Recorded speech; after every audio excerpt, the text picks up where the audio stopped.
पहला परमवीर चक्र दिलवाया। अगला परमवीर चक्र हमारी रेजिमेंट के लिए मैं लेकर आऊंगा। बॉयज, आज से हर एक कैडेट 2 घंटे के लिए प्रैक्टिस करेगा आउटसाइड दैट टाइम टेबल। जो पिछले 20 सालों में नहीं हुआ वो अब होगा। I tried my best to be a leader who will make you proud.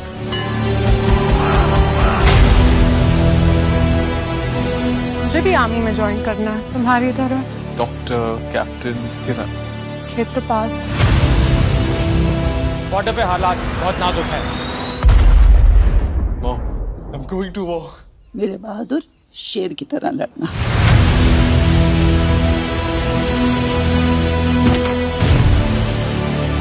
ये मेरा टैग है।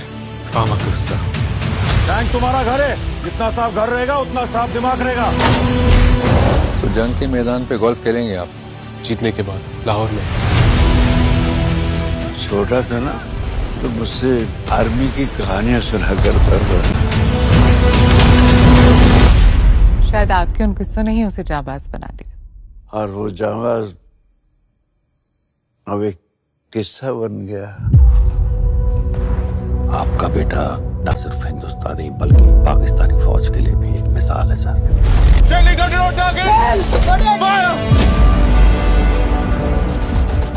किससे पूछूंगा उस दिन। नमस्कार। आज हमारे पास एक काफी दिलचस्प वीडियो है विश्लेषण के लिए। ये हमें एक आने वाली हिंदी फिल्म 21 की दुनिया में ले जाता है। हाँ, और इसमें अगस्त्य नंदा मुख्य भूमिका में है। बिल्कुल। और फिल्म आधारित है सेकंड लेफ्टिनेंट अरुण क्षेत्रपाल की जिंदगी पर, परमवीर चक्र विजेता। और इसे डायरेक्ट कर रहे हैं श्रीराम राघवन। तो आज का हमारा काम है इस वीडियो सामग्री को थोड़ा बारीकी से देखना, समझना कि ये क्या मुख्य बातें सामने रख रहा है। सही, मतलब कहानी का असल मर्म क्या है ना? अगस्त्य नंदा को कैसे पेश किया जा रहा है। हाँ, और ये वीडियो किस तरह की भावनाएं जगाने की कोशिश कर रहा है दर्शकों में। चलिए तो फिर इस पर एक कह सकते हैं विस्तृत चर्चा करते हैं, खोलते हैं इसकी परतें। जरूर। तो कहां से शुरू करें? कहानी के दिल से? हाँ, वो ठीक रहेगा। तो ये फिल्म 21 जैसा वीडियो बता रहा है, ये सेकंड लेफ्टिनेंट अरुण क्षेत्रपाल की सच्ची कहानी है। 1971 भारत पाक युद्ध के हीरो। शायद आज की पीढ़ी उतना नहीं जानती इनके बारे में। बिल्कुल। और अरुण क्षेत्रपाल की कहानी वो अपने आप में बहुत असाधारण है। स्रोत इसी बात पर जोर दे रहा है कि सिर्फ 21 साल की उम्र में 21 साल, हाँ, 21 साल की उम्र में उन्होंने देश के लिए अपना सर्वोच्च बलिदान दिया और इसी हिम्मत के लिए, अदम्य साहस के लिए उन्हें मिला परमवीर चक्र, भारत का सर्वोच्च वॉर टाइम वीरता सम्मान। ये बहुत बड़ी बात है। बहुत बड़ी बात। वीडियो उनकी बहादुरी के कुछ पलों का जिक्र भी करता है, जैसे कैसे उन्होंने अपनी टैंक से, शायद फामागुस्ता नाम था टैंक का, हाँ शायद, उससे दुश्मन के टैंकों का सामना किया अकेले। और ये जो फिल्म का नाम है 21, हाँ, ये तो सीधे सीधे उनकी उम्र की तरफ इशारा कर रहा है। बिल्कुल, जिस उम्र में वो शहीद हुए। 21 साल की उम्र, मतलब जिंदगी तो बस शुरू हो रही होती है और उस उम्र में इतना बड़ा बलिदान, ये सोचने पर मजबूर करता है। ये शीर्षक ही अपने आप में कहानी का वजन बता देता है, एक नौजवान जिंदगी का देश के लिए कुर्बान हो जाना। स्रोत जिस तरह से इसे दिखाता है वो वाकई भावुक करने वाला है। और स्रोत ये भी बताता है कि उनकी बहादुरी की मिसालें आज भी भारतीय सेना में दी जाती हैं। उनकी याद मतलब बटालियनों में जिंदा है। हाँ, ये सिर्फ एक घटना नहीं है, एक विरासत है। बिल्कुल, एक स्थायी विरासत। वीडियो इसी को बार बार उभारता है, ये दिखाने की कोशिश है कि उनका बलिदान व्यर्थ नहीं गया। अच्छा, कहानी तो बहुत दमदार है, लेकिन वीडियो में उतना ही फोकस कलाकार पर भी है, अगस्त्य नंदा। हाँ, अगस्त्य नंदा। वीडियो उनका परिचय देता है अमिताभ बच्चन के पोते और अभिषेक ऐश्वर्या के भांजे के तौर पर, जो कि एक बड़ी पहचान है, जाहिर है। हाँ, ये कनेक्शन उन्हें खबरों में तो लाता है, लेकिन दिलचस्प ये है कि वीडियो इस पहचान को इस्तेमाल कैसे कर रहा है। मतलब ऐसा लगता है कि वीडियो उन्हें सिर्फ एक स्टार किड के तौर पर नहीं दिखाना चाहता। सही कहा।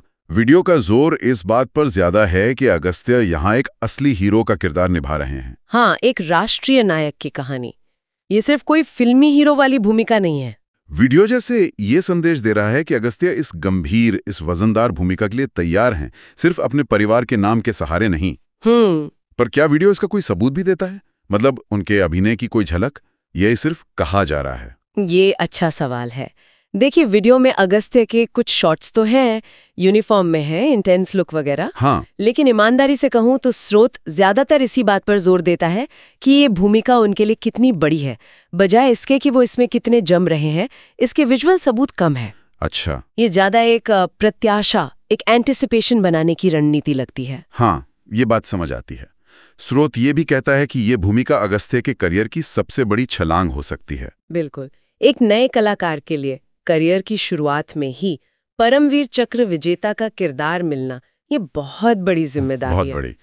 और स्रोत इस जिम्मेदारी के साथ साथ जो शुरुआती सकारात्मक प्रतिक्रियाएं हैं, उनका भी जिक्र करता है। अच्छा, क्या कहता है वीडियो? वीडियो बताता है कि ट्रेलर आने के बाद से लोगों में उत्सुकता बढ़ी है। अगस्त्य की एक्टिंग की तारीफ हुई है, ऐसा कहा जा रहा है। यहाँ तक कि कुछ दर्शकों की राय भी शामिल की गई है कि वो बच्चन परिवार के अगले सुपरस्टार हो सकते हैं। ये अगले सुपरस्टार वाली बात, ये दिलचस्प है। स्रोत इस उम्मीद को कैसे बना रहा है? क्या ये सिर्फ दर्शकों की राय है या वीडियो खुद भी इस बात को आगे बढ़ा रहा है? मुझे लगता है ये थोड़ा दोनों का मिश्रण है। स्रोत दर्शकों की टिप्पणियों का हवाला देता है, जिससे लगता है कि हाँ, लोग ऐसा सोच रहे हैं। ठीक है। लेकिन साथ ही जिस तरह वीडियो अगस्त्य पे फोकस करता है, उनकी पारिवारिक विरासत का जिक्र करता है और फिर इस किरदार के महत्व को बताता है, उससे साफ है कि वीडियो भी उन्हें एक भावी स्टार के तौर पर स्थापित करने की कोशिश कर रहा है। जी। ये उनकी क्षमता और फिल्म की सफलता को जोड़ने का प्रयास है। समझ गया।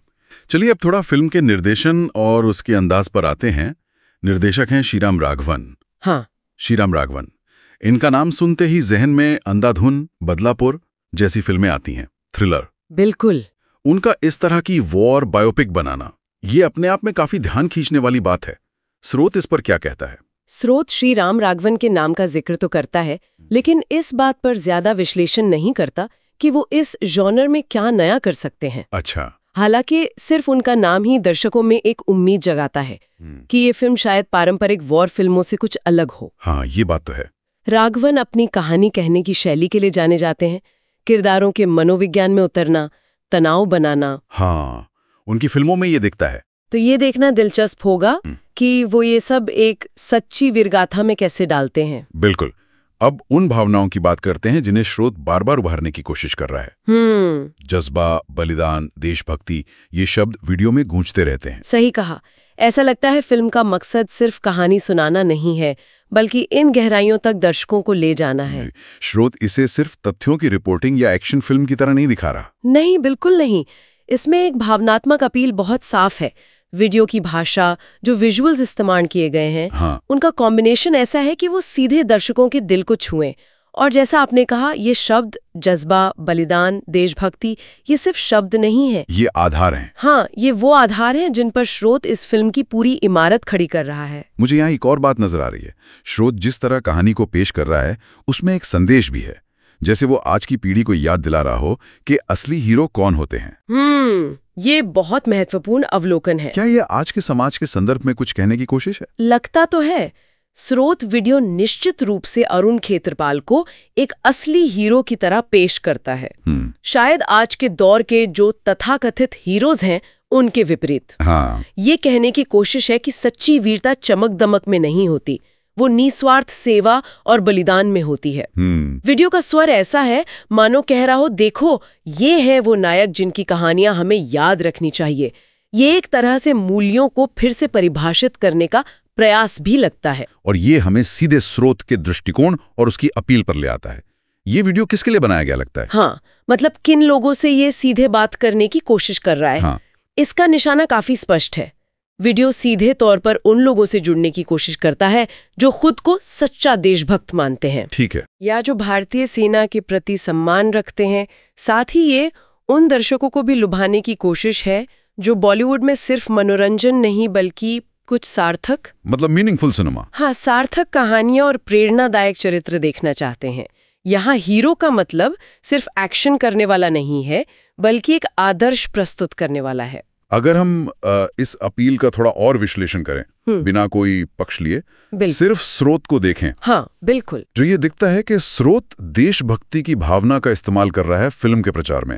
ये एक जानी मानी रणनीति है, खासकर आजकल हिंदी सिनेमा में। हाँ, ये देखा गया है। और इसके साथ ही वो बॉलीवुड में एक नए हीरो या अगले सुपरस्टार की जो तलाश रहती है, उस बात को भी भुनाया जा रहा है। बिल्कुल सही। और यहाँ ये समझना जरूरी है, जैसा आपने कहा, कि हम सिर्फ स्रोत यानी उस वीडियो की रणनीति का विश्लेषण कर रहे हैं। हाँ, हम फिल्म या उसके विषय पर कोई फैसला नहीं सुना रहे। बिल्कुल। स्रोत क्या कर रहा है? वो भावनात्मक भाषा इस्तेमाल कर रहा है।